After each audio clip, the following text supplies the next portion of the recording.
त्रेतय जुगरे अयोध्या श्रीराम आविर्भाव यह पर्व श्रीराम नवमी राम जीवन में प्रत्येक दिन को स्मरण कर आज राम नवमी अवसर में चारिआडे राम राम जय श्रीराम ध्वनि कंपुला गगन पवन घंट घंटा झांझ और खोल कीर्तन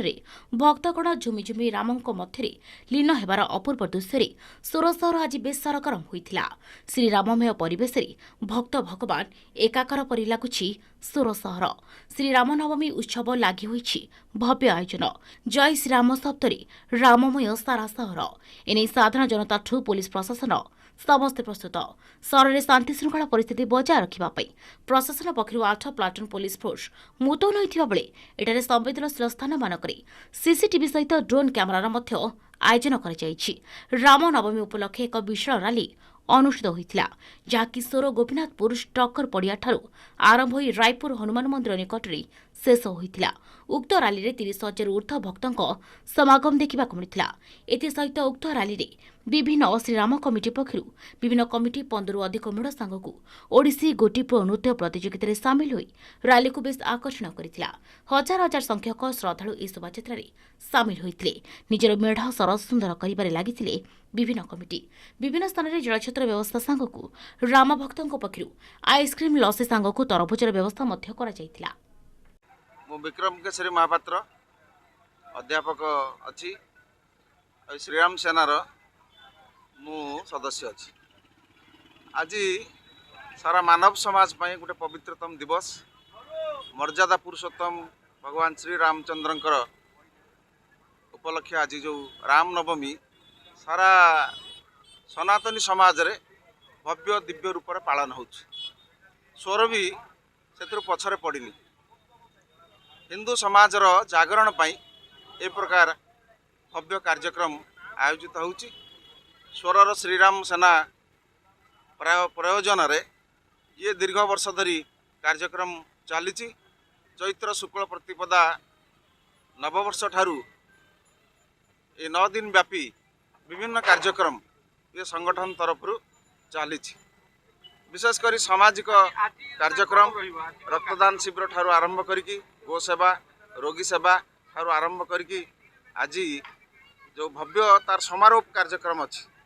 आज यही स्वरर गोपीनाथपुर स्ट्रक्चर पड़िया ठारू गोटे दिव्य शोभा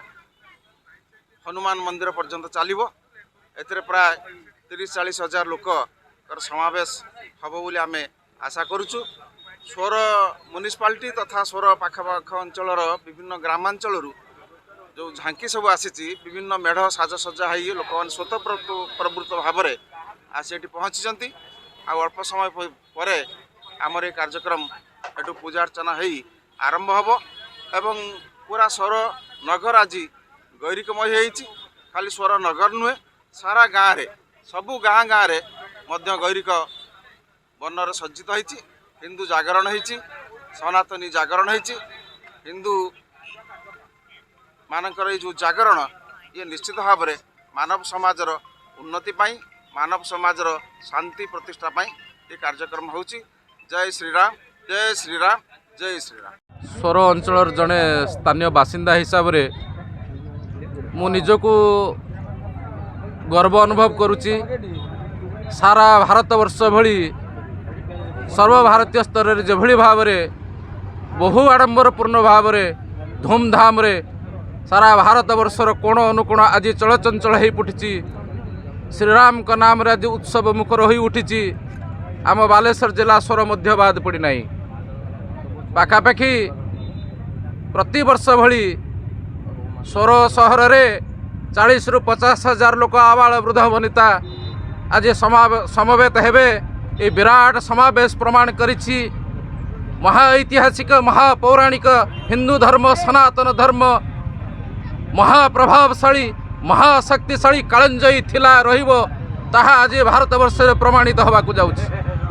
आज समस्त श्रीराम सेना नूतन स्फूर्ति स्पृहा एवं जागरण रे महा आनंद अनुभव एवं अनुभूति रे आज एक प्रशांत महासागर निजको निमज्जित करने जाऊँगी यही नूतन स्फूर्ति सह मु निजको बाद दे नहीं आज सारा स्वर सहर आवाल वृद्ध वनिता सहित मु निजको सामिल करिछि श्रीराम सेनार समस्त सैनिक मान समस्त आयोजक बंधु मान सहित निजक सामिल करी बहुत गर्व अनुभव करने सहित निजे महाप्रभु आशीर्वाद रु कौ पुण्यकर्म बल हिंदू धर्म सनातन धर्म रे जन्म ग्रहण कर निजक बहु धन्य महान एवं गर्वित मन करुछि। आज आमर श्रीराम नवमी जो कार्यक्रम अच्छी स्वर भव्य दिव्य भाव में आयोजन होती आपण मैंने देखुं हजार हजार संख्यार राम भक्त मैंने एकजुट होती समस्त स्वर पाखापाखि अंचल श्रीराममय हो जाइए समस्ते माने गैरिकमय हो जाइए सनातनी समाज उत्थान होती समस्ते आनंद उल्लास पूरा सब कार्यक्रम को उपभोग कर